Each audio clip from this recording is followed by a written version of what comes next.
Nagsimula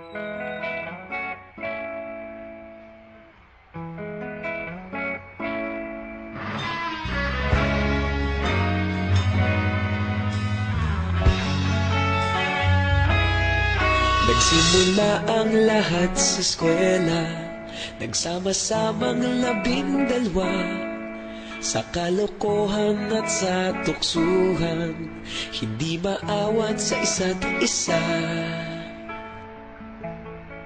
Madalas ang standby sa cafeteria, isang barkada na kay saya, laging may hawak-hawak na gitara, konting udyok lamang kakanta na.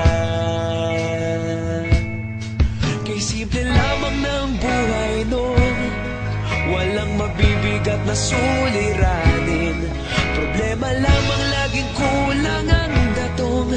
Sana napunta ang panahon? Sana nga ba? Sana nga ba? Sana napunta ang panahon? Sana nga ba? Sana nga ba? Sana napunta ang panahon? Sa unang ligaw kayo'y magkasama, magkasabwat sa pambobola, walang sikreto kayong tinatago, okay sarap ng samahang barkada. Nagkawatakan na sa kolehiyo, kanya-kanya na ang nilakaran, kahit minsanan na lang kung magkita, pagkakaibigay hindi nawala. At kung saan na napadpad ang ilan, sa dating eskwela meron din naiwan, meron pa ng mga ilang nawala na lang, nakakamiss ang dating samahan. Sana nga ba? Sana nga ba? Sana nga bang barkada ngayon? Sana nga ba?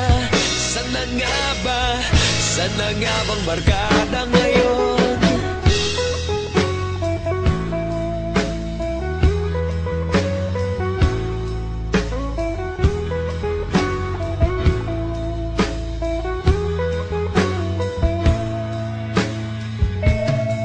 Ilang taon din ang nakalipas, wala pa sa aming tatay na nagsusumikap upang yumaman at guminhawang kinabukasan. Paminsan-minsan kami nagkikita, mga naiwan at natira, at gaya nung araw namin sa eskwela, pag magkasama'y nagwawala.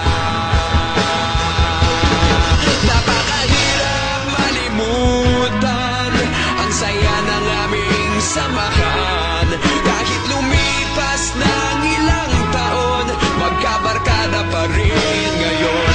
Magkaibigan, magkaibigan, magkaibigan pa rin ngayon. Magkaibigan, magkaibigan.